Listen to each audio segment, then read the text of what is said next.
Today, I had a conversation with one of my students. She's planning to go to the US for Spring Festival, which is the most significant holiday in China. Both she and her husband hold green cards, and their two children was born in US, making them American citizens. However, they've been living in China for kids' education. I was curious as to why they didn't opt for study in the US. That's when I found out they believe China is a better place. Surprisingly, a lot of the, a lot of the upper class people in China seem to share this view. It's quite different from what I always thought. I always assumed the US was a superior country, so I was puzzled as why they didn't think the same. But then it dawned on me that perhaps those who thought the US was better had already left. I'm not part of the upper class in China. The only thing that I have is some money, not a fortune. The total value of my stock market investment is around 600,000 US dollars. I don't own any other high value assets.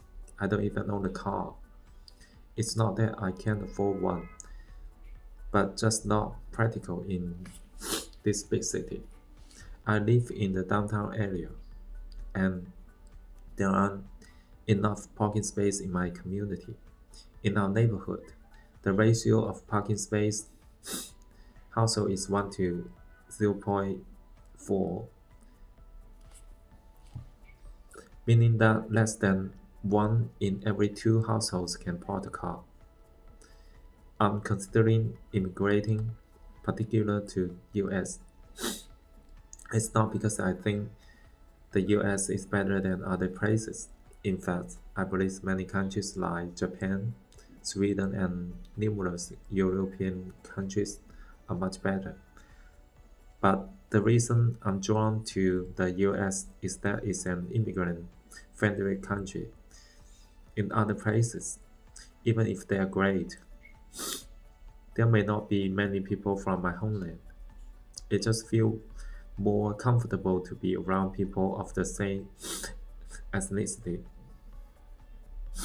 In the US, there are people of different colors and races. I feel less like to be an outsider. Of course, I love China the most. If it weren't for the obvious reason, I choose China over other places. However, immigrating is a tough road for me. My student and her family are applying to EB1A, the Alien of Extraordinary Ability Immigration Program. She said it's relatively easy. You just need to present yourself well and prove you are outstanding in your field. I know it might be easy for them because they are truly at the top of their game.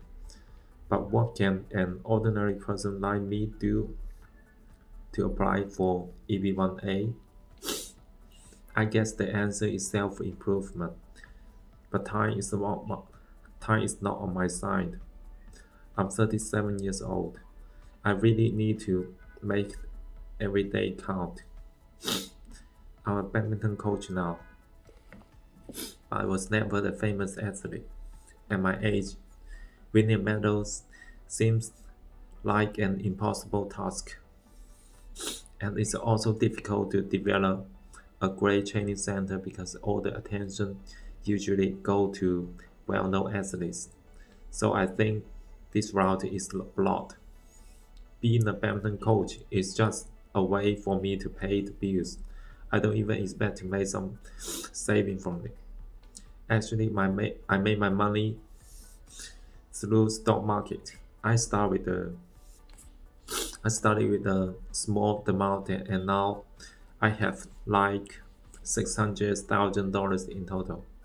But money can buy me a green card. I need to be proficient in some other field. Here's a thought. If I had about a million subscribers on my YouTube channel. Would that help me to get a green card?